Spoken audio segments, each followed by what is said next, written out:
Should Alameda's elected officials be subject to firm term limits that limit the amount of time they may serve in a given position? Alameda began imposing term limits on its mayor and city council members in 1977.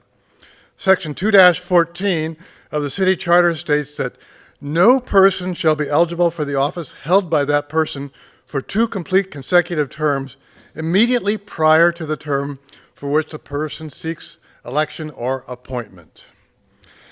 The following year, voters extended this limitation to Alamedans appointed to boards and commissions.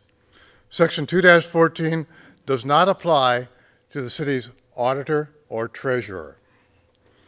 So these offices do not have term limits.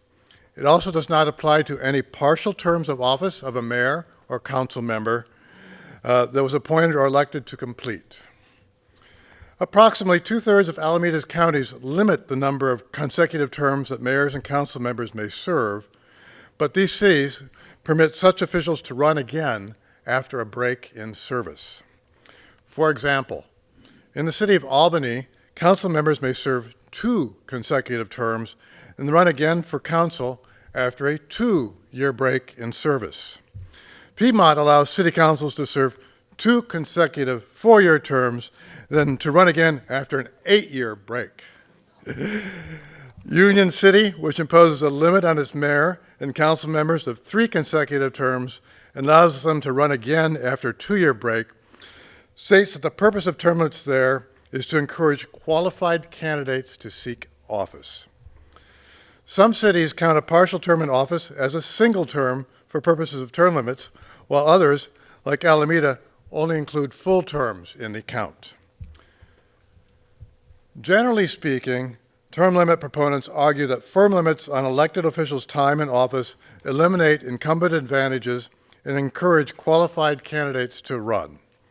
Those advantages, listed in a 1991 California Supreme Court decision upholding a ballot initiative that imposed term limits on state legislators, can include stronger fundraising capabilities, increased name recognition, more media coverage, and more experienced staff.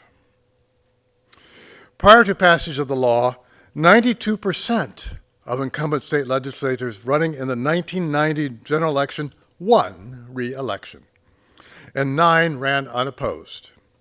The decision says, proponents argued that imposing a break in service was not sufficient to erase the advantages incumbents enjoy.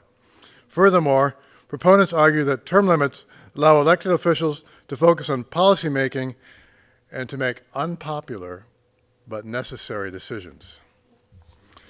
Opponents say that term limits curtail voters' right to choose their representatives and automatically push even the most effective policymakers out of office, destabilizing government and potentially increasing the power of unelected special interests.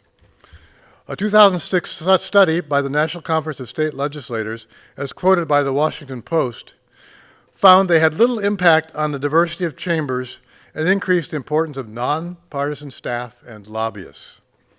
Per the Post, the study found that new lawmakers relied on lobbyists for their political expertise, although lobbying became more difficult because the relationships were more short-lived and term-limited lawmakers were more suspicious of lobbyists. An earlier research brief from the Public Policy Institute of California on the impact of Proposition 140, the 1990 ballot initiative that imposed term limits on California lawmakers, found that term limits accelerated an already in progress increase in diversity in Sacramento, but had negative impacts on policymaking, leadership, and oversight. Rationale. Term limits open up more opportunities for Alamedans to serve in elected city offices. Pros. Provides more opportunities for local elective office. Reduces incumbent advantage. Cons. Infringes on voter choice. Reduces continuity in county government. Reduces experience level of elected officials.